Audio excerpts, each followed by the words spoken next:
Alexandria Ocasio-Cortez just told a budget committee hearing that she fights oligarchy every single day, completely unaware that Vice President J.D. Vance was about to dismantle her entire career using a $53,000 luxury hotel bill and elementary school math. She delivered her speech exactly 6 hours after stepping off a Bombardier Challenger private jet that costs $15,000 an hour. She didn't know the vice president had spent the weekend reading her FEC filings. He read all of them, line by line, hotel by hotel, and sushi dinner by sushi dinner. He analyzed them the way he used to read VC balance sheets in Silicon Valley, following every dollar until it stopped moving. When she finished her attack on billionaire-funded politicians, Vance didn't argue. He simply opened a thin manila folder. There were no labels, and there was no theater. He read a number out loud, $53,500. Then, he asked, "Do you know how many $27 donations that is, Representative?" She did not smash that like button, because you're about to watch the vice president dismantle a $53,000 luxury hotel bill using nothing but a congresswoman's own campaign filings and elementary school math. It was May 28, 2025, inside room 608 of the Dirksen Senate Office Building. The Senate Budget Committee had convened a hearing on campaign finance transparency in the social media age. It was the kind of hearing title that sounds like a graduate seminar, but it was really an excuse to get the most famous small-dollar fundraiser in American politics on camera. Alexandria Ocasio-Cortez had been invited as an expert witness, not as a member of the committee. She was House, not Senate. But as a pioneer, she had raised more money in $27 increments than any congressional candidate in history. She had turned Instagram stories into fundraising engines. She had made chip in $27 for the movement a cultural phrase. The committee wanted to hear exactly how she did it. Vice President J.D. Vance presided from the chair, a constitutional formality. He was expected to sit, gavel, and stay out of the way. AOC arrived the way. AOC always arrived not walking into a room, but occupying it, the way a color occupies a canvas. She wore red lipstick and a white blazer, carrying the posture of a woman who had been performing for cameras since before most of the senators on the committee had figured out how to unmute themselves on Zoom. She sat at the witness table and adjusted her microphone. She did this not because it needed adjusting, but because adjusting a microphone is the political equivalent of a boxer touching gloves. She looked at the committee, and then she looked at the gallery. Finally, she looked up at the presiding officer's chair, where Vance sat with a manila folder on the desk in front of him, and she decided, in a calculation that took approximately 2 seconds and would cost her approximately 2 years of credibility, to go off script. "Mr. Vice President," she said. It sounded like a dare. "Before I discuss small-dollar fundraising, I'd like to address the elephant in the room, or rather, the oligarch in the chair." The committee room immediately shifted. Budget hearings don't usually start with a House member attacking the presiding officer. Budget hearings usually start with opening statements that could be used as sleep aids. "You sit in that chair because a tech billionaire, Peter Thiel, decided you had be useful," she stated. "You're not here because of small-dollar donors. You're not here because the people of Ohio believed in some grassroots movement. You're here because one man wrote a check, one man picked you out of a venture capital office and said, 'This one will do.' So, before this committee lectures anyone on campaign finance transparency," she paused and looked directly at the C-SPAN camera. She was timing the beat the way she timed every beat. Because Ocasio-Cortez didn't speak so much as perform. And every performance needed a breath before the punchline. Maybe start with the man in the chair. She wasn't finished. She was never finished after one attack. The AOC method was volume 3 punches where one would do, because the audience at home only catches the clip, and more punches means more clips. You want to talk about oligarchy? You are the oligarchy. You went from writing about poverty to serving the richest administration in American history. You don't fight oligarchy, you married into it. You took TLS money, you took Trump's ticket, and you sold the poverty story to the highest bidder.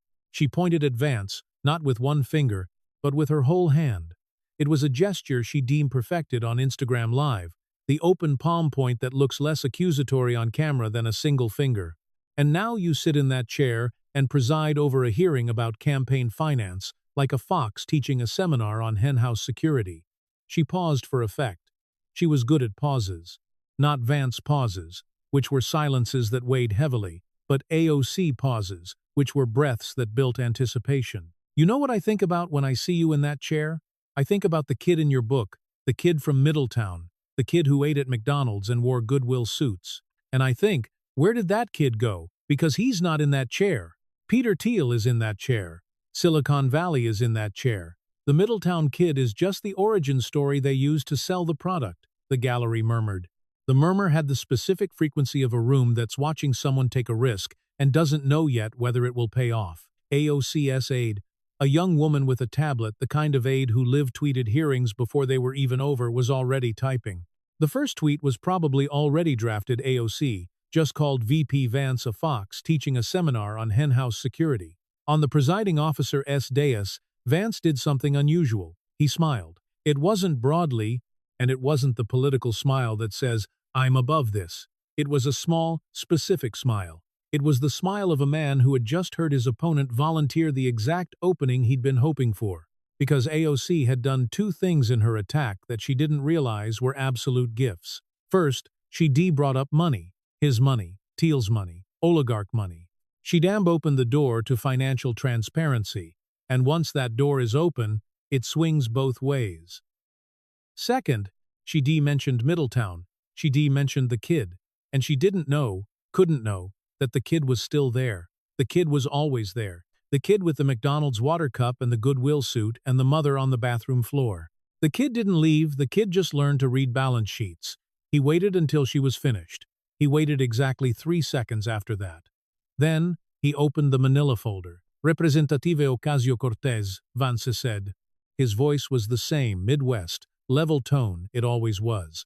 Not loud, not quiet, calibrated to the exact volume that makes people lean in rather than sit back. Thank you for that. I appreciate the energy. And I want to address your point about oligarchy, because I think it's important. He looked at the folder, then at her. In fact, I'd like to talk about your relationship with oligarchy in some detail. Specifically, your 2025 Fighting Oligarchy tour with Senator Sanders. 34 rallies, 20 states, 300,000 attendees. Very impressive. A genuine political achievement. He turned a page. I just have some questions about how you got there. AOC's posture didn't change. She was a professional at this. At the moment between an attack and a counterattack, the moment where amateurs tense up and professionals stay loose, she stayed loose. She didn't know what was in the folder. Your 2025 FEC filings, which are public record, Representative, as I'm sure you know, show that you and Senator Sanders traveled to your Fighting Oligarchy rallies by private jet. He read from the page. Senator Sanders' campaign paid $550,000 to private jet companies in 2025. Ventura Air Services, Niet, Cirrus Aviation.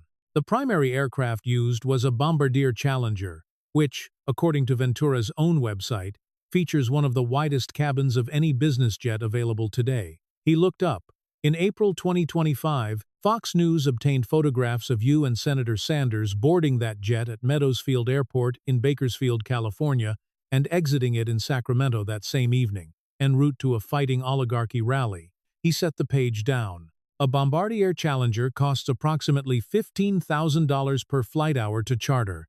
You flew it to tell working people to fight the rich. He paused, not for drama, or not only for drama, but for contrast.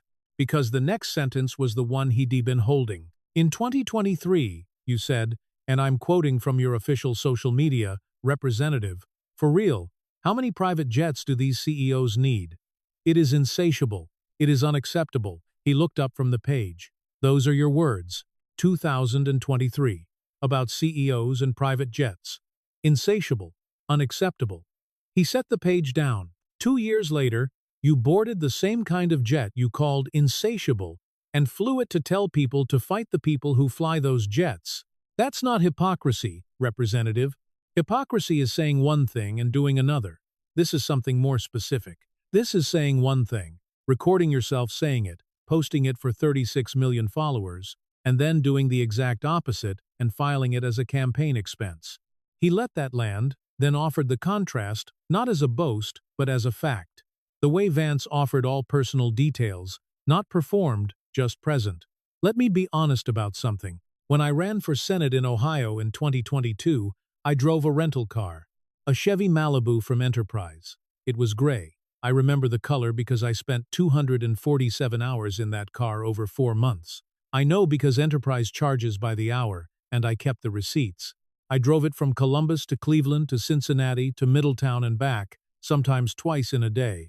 I ate gas station sandwiches in the front seat, the kind wrapped in cellophane that you hope were made this morning but suspect were made yesterday. I once did a radio interview parked in a Sheetz parking lot in Lancaster, Ohio, because the Sheetz had free Wi-Fi, and the campaign couldn't afford a mobile hotspot. He paused. The Sheetz parking lot smelled like gasoline and hot dogs. The Wi-Fi dropped twice during the interview. I was wearing khakis from Target and a shirt that needed ironing, and I won the race. He looked directly at AOC. You flew to fight oligarchy on a jet with the widest cabin in business aviation. I fought for a Senate seat from the parking lot of a gas station. And I'm supposed to be the oligarch in this room? AOC's jaw tightened. It was a small movement, almost invisible, but the kind of movement that people who'd watched her for years recognized. The jaw tightened when the attack landed somewhere she hadn't prepared for. She'd prepared for Thiel. She'd prepared for the "you married rich" argument. She had not prepared for a Chevy Malibu. Those were campaign logistics, she began. Stop one, Vance said, turning the page. He wasn't interrupting, just moving forward the way a current moves forward. Not angrily, not aggressively, just inevitably. Let's talk about where you slept. Your 2025 FEC filings report $53,500 in hotel spending. Vance read the number the way an accountant reads, numbers flat, precise, almost bored. The boredom was the weapon. Numbers delivered with excitement sound like accusations. Numbers delivered with boredom sound like facts. I'm going to read some of the hotels. Not all, we'd be here all day, but enough to establish a pattern. He ran his finger down the page. The Langham Huntington, Pasadena, California, a 5-star resort. The Vidara Hotel and Spa, Las Vegas, 4-star connected to the Bellagio. The Lansdowne Resort and Spa, rural Virginia. The Asher Adams Hotel, Salt Lake City, $300 for that stay. The Leo Kent Hotel, Tucson, a boutique high-rise, $365, 76. Hotel El Convento, San Juan, Puerto Rico, and the Hyatt Grand Central in Manhattan, which, Representative, is located approximately 7 miles from your apartment. He set the page down. You spent $3,000 on a hotel 7 miles from where you live. The gallery exhaled. It was not a laugh, not a gasp, but the sound between the two. The sound of people doing the math in their heads and not liking the answer. $53,500 in 1 year. Vance looked at AOC. 53,500 美元. Do you know what the median household income in your district is, Representative? AOC didn't answer. Her face was set. It was the face she used on cable news. The face that said, I'm listening, and I'll respond when I'm ready. But her hands told a different story. Her right hand, which had been resting on the table, was now in her lap. Hands go to laps when they need to hide. I looked it up. The median household income in New York's 14th Congressional District is approximately $52,000. Your hotel bill for 1 year, just hotels, not flights, not meals, just the places you slept, was $1,500 more than what your average constituent makes in an entire year. He let the numbers sit. $53,500 versus $52,000. The gap was $1,500. The gap was nothing, and the gap was everything. Your constituents work 50 weeks a year. 50 weeks of subway rides and double shifts and missed dinners and alarm clocks at 5:00 a.m. 50 weeks, and at the end of those 50 weeks, they've earned $1,500 less than you spent on hotels while telling them to fight the oligarchy. AOC leaned forward. Campaign travel is a legitimate expense. Vance finished nodding. You're right, it is. And the Langham Huntington is a legitimate hotel. It's also a 5-star resort with a Japanese garden and a spa menu that costs more than a day's wages for a home health aide in the Bronx. He turned the page. Let's talk about what you ate. Let me be honest about something. The committee room was learning the rhythm. Every let me be honest about something meant the blade was coming out. The committee members, Republican and Democrat, had stopped checking phones. The aides had stopped typing. The room had the specific silence of people who are watching someone build a case, the way a mason builds a wall brick by brick, level by level, no wasted motion. When I was 17, my idea of eating out was the McDonald's dollar menu. Not because I liked it, because $3 was the budget. Vance's voice didn't change, didn't soften into pity, didn't harden into anger. It just stated facts the way you state a fact about the weather. I would sit in a booth at the McDonald's on Verity Parkway in Middletown with a McChicken and a water cup. Water cups are free. That mattered. And I would look at the menu above the counter, the pictures of the Big Macs and the Quarter Pounders with cheese lit up like stained glass, and I would think, maybe someday. He looked at AOC. Your 2025 FEC filings show expenditures at a sushi restaurant in New York City with a $150 1-4-course tasting menu, a seafood restaurant on the Las Vegas Strip, a restaurant in San Juan where the cocktails exceed $20 each. In Puerto Rico alone, between June and September 2025, your campaign spent $10,743.13 on meals and catering. He set the page down. Do you know what $150 buys in your district, Representative? Groceries for 2 weeks for a family. 2 weeks of rice and beans and chicken and whatever fruit is on sale. 2 weeks of packing lunches, because school lunch costs money too. 2 weeks. He tapped the folder. You spent it on 14 courses of sushi, and then went to a rally and told your constituents that the rich are squeezing them. You're right, the rich are squeezing them. You were just leaving out the part where you ate 14 courses on their $27. AOC's mouth opened. The beginning of a sentence. Those are standard campaign. But the sentence stopped.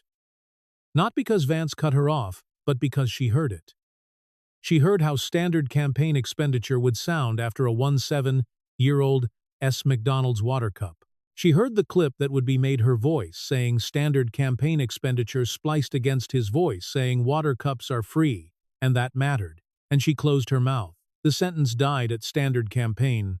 It was the first sentence she damn killed in this hearing. It would not be the last. Vance turned the page. The folder was getting thinner, not because it had started thick, but because each page removed was a layer removed, and each layer brought the committee room closer to whatever was underneath. August 2025. San Juan, Puerto Rico. You gave a speech about gentrification, about working families being priced out of their own neighborhoods, about the displacement of communities that had lived in those neighborhoods for generations. He nodded. Good speech. I mean that. The gentrification problem in San Juan is real, and you spoke about it with genuine feeling.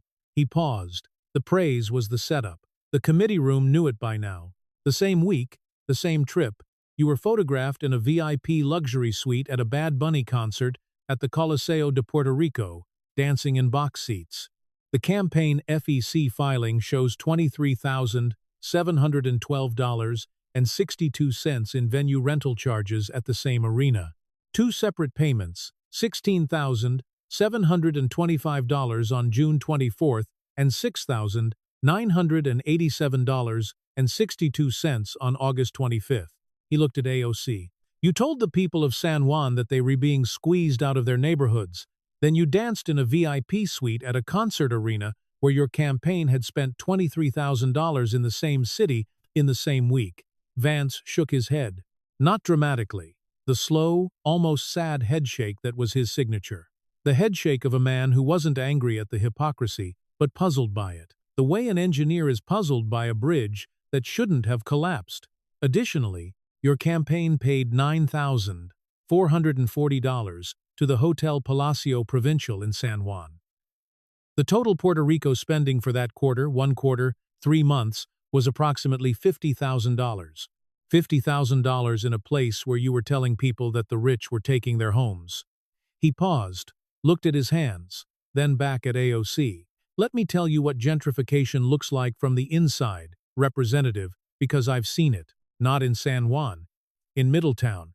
When the steel mills closed, the houses went cheap. And when the houses went cheap, the developers came. Not the big developers, the small ones. The ones who buy a block of houses for $30,000 each and flip them for $120,000 and price out the families who lived there for 3 generations. I watched it happen on my grandmother's street, Mama's neighbors. People who barbecued with her, who watched me grow up, who called the police the times my mother's boyfriends got loud. They got priced out one by one, like teeth falling out of a smile. He looked at AOC. I know what gentrification feels like. It feels like watching your neighborhood become someone else's investment property. And I would never give a speech about that pain and then go dance in a VIP suite in the same city in the same week. Because the people you were speaking for, they can't afford the VIP suite. They can afford the regular seats. Some of them can afford the bus to the arena, and you danced. He leaned back. That's not fighting for the working class, Representative. That's visiting the working class between concert tickets. AOC's aide was no longer typing. The tablet sat dark on her lap. In Washington, a dark tablet during a hearing is a white flag. It means the aide has decided that nothing happening in this room should be live tweeted, because everything happening in this room is going to end up in an opposition research file. AOC herself had shifted in her chair. Not dramatically, but her weight was different. She had started the hearing leaning forward, the posture of attack. Now, she was leaning back. The posture had changed the way a tide changes slowly, imperceptibly, until you realize the water has moved 6 feet and you re-standing on dry sand. And while we on the subject of your travel, Vance added, almost as an aside. The almost doing the work of a knife disguised as a footnote. The Border Administration's office has confirmed that you under investigation for employing an unverified worker and for hosting seminars on how to evade enforcement. I'll let that investigation play out, but I'll note that the Constitution you cited in your response, the one you told Mr. Homan to read, also contains Article 1, which defines the duties of a member of Congress. Obstruction is not among them. He turned the page. Last page. One more stop, Representative, and I want to be careful with this one. The committee room felt the shift. Not in Vance's voice. His voice hadn't changed once in 20 minutes. The shift was in the air. The shift was the feeling of a room that senses the final act approaching. In March 2026, the National Legal and Policy Center filed an FEC complaint, alleging that your campaign paid $18,725 to Dr. Brian W. Boyle. Vance read the name carefully, respectfully. The way you read a name when you are about to discuss something sensitive. 3 payments. March 10, 2025 $11,550. May 15, $2,800. October 1, $4,375. Total $18,725. All 3 payments were reported on your FEC filings as leadership training and consulting. He looked up. Dr. Boyle is an interventional medical specialist. He is described in medical literature as a leading authority on specialized alternative therapy. He does not, according to his website, his professional profiles, or any public source, advertise leadership training or consulting services to political campaigns. Vance set the page down. And here, his voice changed for the first time. Not louder, not harder. Softer. Deliberately, visibly softer. The way you soften your voice when you are about to say something that could hurt if handled wrong. I want to be clear about something. I am not making this about wellness. Everyone, every single person in this room, in this country, deserves access to wellness support. My mother needed it. She didn't always get it. Millions of Americans need it and can't afford it. Specialized wellness is not a punchline. It is not a weapon. I will not use it as one. He paused. Let the protection land. Let the room hear that he meant it. The issue is not Dr. Boyle. The issue is not therapy. The issue is the line on the FEC filing that says leadership training and consulting. Because if these payments were for personal medical services, which is what the complaint alleges, then they were personal expenses. And personal expenses cannot legally be paid with campaign funds. And filing them as consulting when they were something else is not a scheduling error, it's a misrepresentation on a federal filing. He looked at AOC.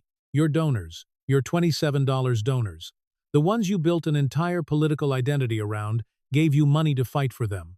Not to pay for services filed under a false description.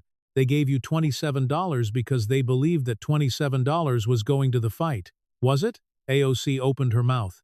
The payments were for legitimate campaign. The sentence died. She heard it dying. The room heard it dying. Because legitimate campaign consulting was the exact phrase that the FEC filing used, and the FEC complaint was specifically alleging that the phrase was false. And repeating a phrase that is under investigation for being false doesn't sound like a defense, it sounds like doubling down. She tried again. Dr. Boyle provided services that were dead. Because finishing that sentence meant either confirming the services were medical, proving the FEC filing was mislabeled, or claiming they were consulting, which Dr. Boyle's own professional profile contradicted. She tried a third time. I've been fully cooperative with. And this one, she stopped herself. Because cooperative with the investigation is the phrase people use when they've already hired a lawyer. 3 sentences, 3 deaths. The AOC rapid fire. The machine gun delivery that dominated cable news panels and Twitter threads and Instagram stories. The verbal velocity that overwhelmed opponents by sheer volume had jammed. Not because Vance had silenced her. Because the math had silenced her. Her own numbers, her own filings, her own receipts. Vance closed the folder, set it aside. Folded his hands on the desk, the way he folded them when the data was done and the person was about to speak. Representative, I have one question. The committee room recognized the phrase from prior hearings. One question from Vance was never actually one question. It was a question that contained every other question, the way a seed contains a tree. Your 2025 FEC filings show the following. He didn't read from the folder was closed. He de-memorized it. The numbers came from memory, the way a man who spent years in venture capital memorizes numbers not by effort, by habit. $53,500 in luxury and boutique hotels, $18,725 to a medical specialist filed as consulting. Your estimated share of private jet costs with Senator Sanders conservatively calculated at $80,000 based on per-seat allocation across shared flights. Approximately $50,000 in Puerto Rico across 1/4 hotels, meals, venue rentals. That's roughly $200,000 in lifestyle spending in a single year, filed as campaign expenses. He paused. The number sat in the room, $200,000, and the room sat with it. Your average small-dollar donor gives $27. He looked at AOC. How many $27 donations does it take to pay for one night at the Langham Huntington in Pasadena? Silence. 1 second. 2 seconds. 3. AOC didn't move. Her face was the cable news face, composed, ready. The face of a woman who had an answer for everything. But she didn't have an answer for arithmetic. You can spin arithmetic. You can Instagram arithmetic. Arithmetic doesn't care how many followers you have. 4 seconds. 5. 6. The committee room counted the way people always count. Vance silences, not with watches, with heartbeats. Each second a heartbeat longer than the last. 7, 8. AOC's right hand moved to her water glass. Not to drink, but to hold. The glass became an anchor, a thing to touch that wasn't a question she couldn't answer. Her fingers wrapped around the glass the way a person grips a railing when the floor shifts. Not because the railing helps, but because holding something is better than holding nothing. 9, 10. Her aide's tablet was still dark. The tablet had been dark since Puerto Rico. In the gallery, a reporter from The Hill was counting the seconds on her phone's stopwatch. She would later tweet the exact count, 10.3 seconds. Longest silence I've ever timed in a congressional hearing. Vance nodded. I'll do the math for you. His voice was quiet. Not mocking, not triumphant. Quiet the way a teacher is quiet when a student can't answer, and the teacher knows that embarrassment teaches more than repetition. One night at the Langham Huntington costs approximately $4,000, based on your campaign's filing. At $27 per donation, that's 148 donors, 148 working Americans, 148 people who opened their phones, went to Act Blue, typed in their credit card numbers they know by heart because they typed them for rent and groceries and electric bills and school pictures, and gave $27 because they believed it was going to the fight. He let 148 sit in the room. 148 people, one night, one hotel. For a woman who tells those same 148 people to fight the oligarchy, beat the little guy is the $27 donor, Representative. Vance's voice was almost a whisper, now, the kind of whisper that microphones amplify into something louder than shouting. And you spent their $27 on a hotel they can't afford to visit. AOC sat at the witness table, still. The stillness was new. She was not a still person. She was a person of motion, of gesture, of rapid-fire speech and Instagram stories and clapbacks and viral moments. Stillness was not her instrument.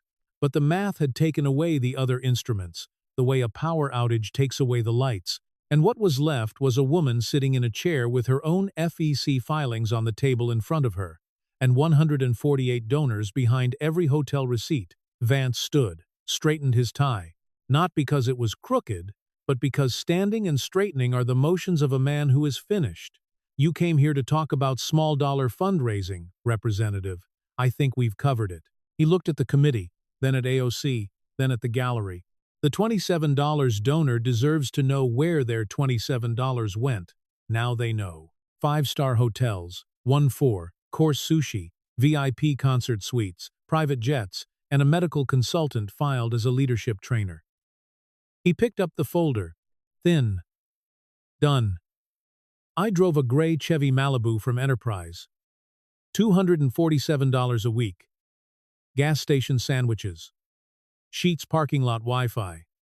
And I won a Senate seat. He looked at AOC one last time. You spent $200,000 of other people's money fighting oligarchy from the inside of oligarchy, and you lost the only thing that mattered. He paused. Their trust. He sat down and gave the hearing into recess. The gavel hit once clean, sharp, final, and the sound of it echoed through room 608 the way math echoes precisely, completely, with no room for interpretation. The first clip didn't need editing. How many $27 donations does it take to pay for one night at the Langham Huntington? Followed by 10 seconds of silence, followed by 148 people, one night, one hotel. That was the clip.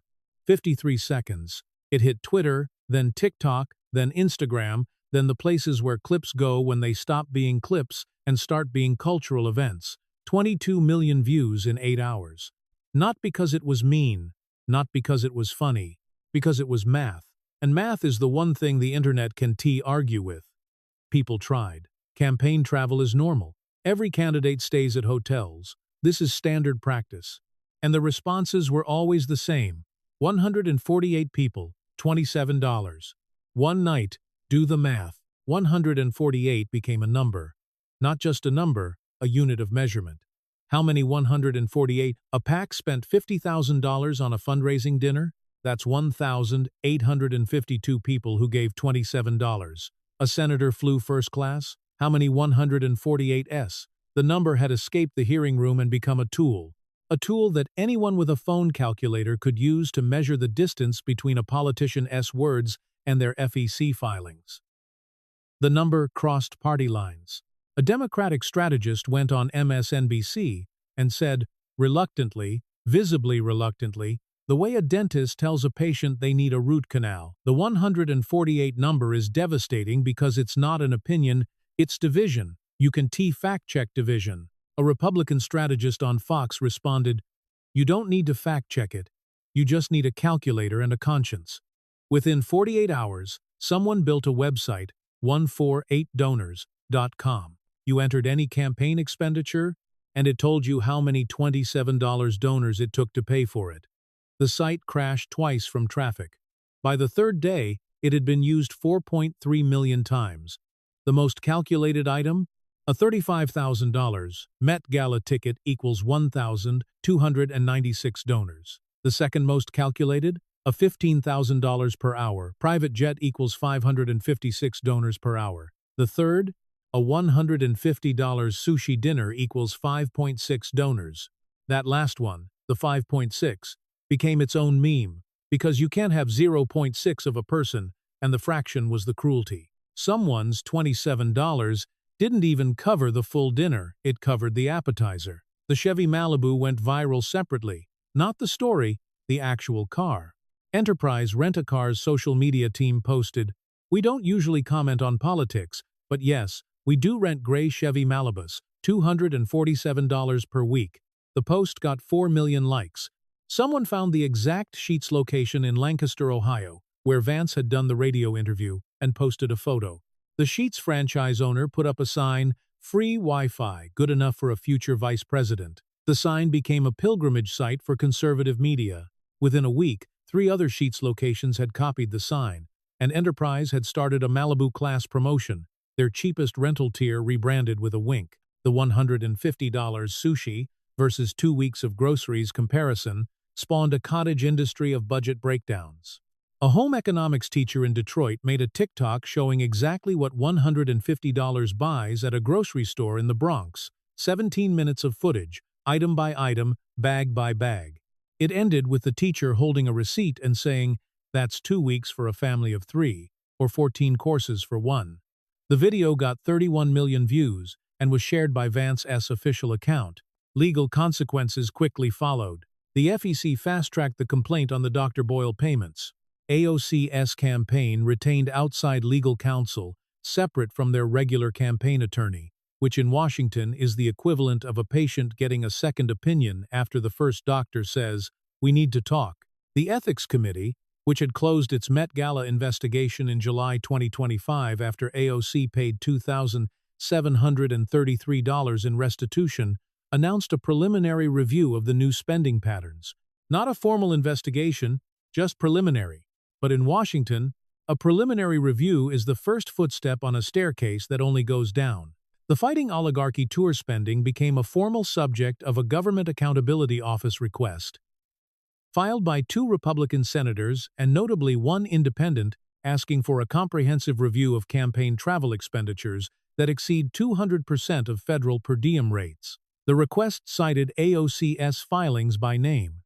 AOC's 2028 presidential polling, which had shown her as a top 3 contender for the Democratic nomination in early 2025, dropped 9 points in the first post-hearing survey. Not because of the scandal, because of the math. "You can run as the people's candidate," a Democratic strategist told Politico, "when your FEC filing reads like a luxury travel blog." A second strategist, speaking anonymously, was blunter. The $27 donor was her superpower. Vance just turned her superpower into her kryptonite. Every time she asks for $27 now, people are going to think 148. That number follows her to 2028. The Fighting Oligarchy brand, which AOC and Sanders had built into a political movement complete with merchandise, a podcast, and a nationwide rally circuit, became toxic overnight. Not because the rallies weren't popular, because the backstage was now visible. And backstage, the private jets, the 5-star hotels, and the $150 sushi looked exactly like the oligarchy the tour claimed to fight. 3 days after the hearing, AOC posted an Instagram story. Not a response, not a rebuttal. A photo of her at a community event in the Bronx, serving food at a church pantry. The caption, "This is the work. Always has been." It got 2 million likes. It also got 340,000 comments. The top comment, with 89,000 likes, "How many $27 donations did the flight to this photo op cost?" So, she didn't post again for 6 days. For AOC, the woman who had built an empire on social media, who posted daily, who had turned Instagram stories into a political instrument, 6 days of silence was an earthquake. And the earthquake had a magnitude of 148. Maria Gutierrez sat on the edge of her bed in apartment 4C, 1847 Vice Avenue, the Bronx. Same apartment, same bed, same TV on the dresser that she watched with the volume at 14 because the walls were thin, and Mrs. Dominguez next door worked nights and slept days. And Maria respected sleep because Maria understood what it meant to need it. Eman 40 p.m. She was still in her home health aid scrubs, the lavender ones. The ones she bought at the uniform store on Westchester Avenue for $22.99 each. 3 for $60, because buying 3 at once saved $8.97. And $8.97 was a gallon of milk and a loaf of bread, and you don't waste $8.97 when you make $38,000 a year. The clip was playing on her phone. She'd seen it 3 times already.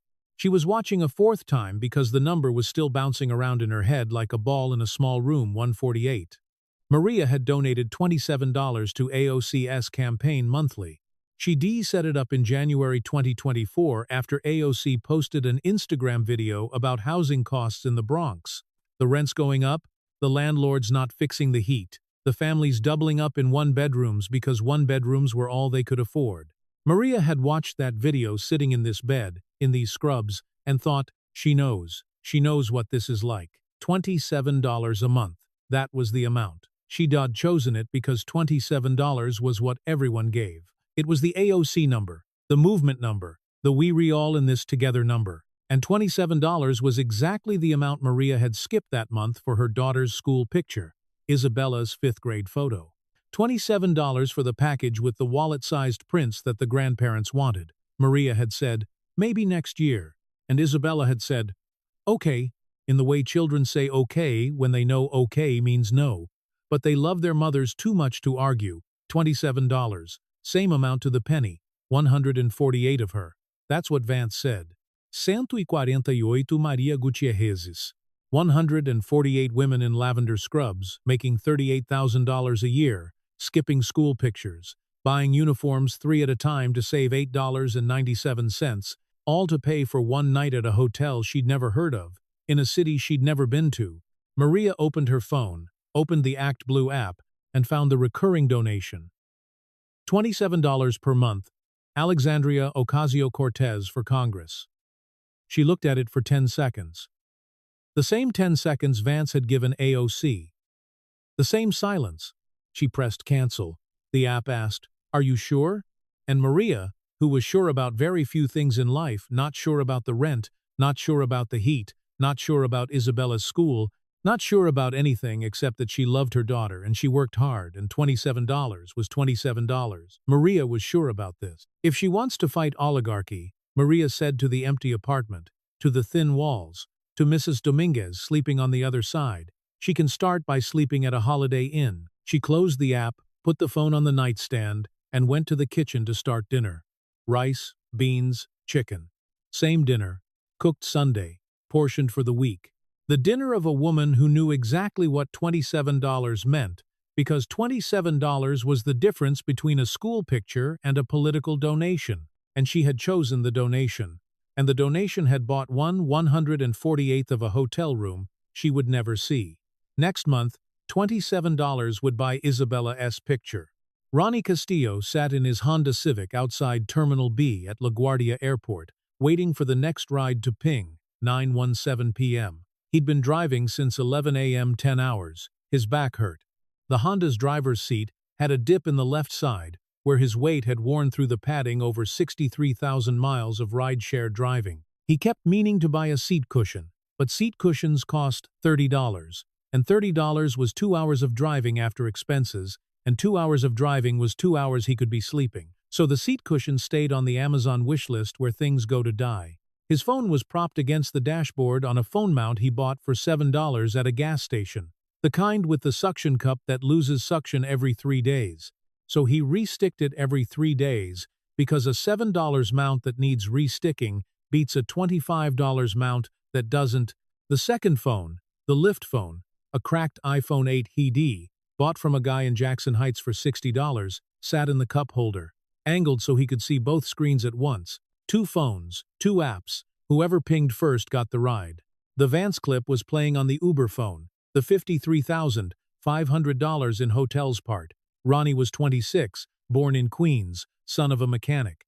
His father worked at an auto shop on Northern Boulevard until his back gave out in 2019, and a school cafeteria worker, his mother, made $31,000 a year feeding other people's children and then came home and fed her own. Ronnie had planned to go to community college after high school, but his father's back gave out, and the insurance didn't cover all of the surgery, and someone needed to make money while his father recovered. So Ronnie signed up for Uber the week after graduation and never made it to orientation at LaGuardia Community College. The irony wasn't lost on him. He parked outside LaGuardia Airport every night waiting for rides, next to a community college named LaGuardia that he'd never attended. He saw the students sometimes, walking to evening classes with backpacks and energy drinks, and he damn think that was supposed to be me, but thinking that cost time, and time was rides, and rides were money, and money was the thing that separated thinking from doing. He made $38,000 a year before expenses. After gas, insurance, car payment, maintenance, the self-employment tax that nobody tells you about until April, after all of it, the real hourly rate was about $14, sometimes $12 on bad days after a flat tire or a canceled surge. $9. He decalculated it once, sitting in this same spot during a dead hour at 3:00 a.m. $9 an hour was less than the minimum wage. He was running a business, 2 phones, 2 apps, 63,000 miles, and making less than the minimum wage that AOC kept saying should be $22. Ronnie had never stayed at a hotel. Not once. Not for vacation, he didn't take vacations. Not for a wedding. When his sister got married in New Jersey last October, he'd driven home at 2 a.m. because the Holiday Inn was $139 a night, and $139 was 3 days of groceries. He'd driven the New Jersey Turnpike at 2:00 a.m., eyes burning, back aching, because a hotel room cost more than he could justify when the car had a reclining seat, and the reclining seat was free. Not for a birthday, not for New Year's, not for anything. The closest he'd come to a hotel was sleeping in the Honda in the LaGuardia cell phone lot during a double shift, reclined as far as the seat would go. Which wasn't far, because Hondas are not designed for sleeping, and neither are 2-6-year-olds with bad backs inherited from their fathers. $53,500 on hotels. Ronnie did the math, the way Ronnie did all math quickly, roughly. The math of a man who calculates tips and gas and tolls in his head 60 times a day. $53,500 divided by his annual income of $38,000. That was 1.4 years of his life, 1.4 years of 10-hour days, and LaGuardia cell phone lots, and $7 phone mounts, and the Amazon wish list where seat cushions go to die. He donated $27 once, January 2024. AOC had posted an Instagram video about housing costs in Queens, the rents, the landlords, the squeeze. Ronnie had watched it in the LaGuardia cell phone lot between rides and thought, she gets it. He opened Act Blue, typed in the numbers from his debit card.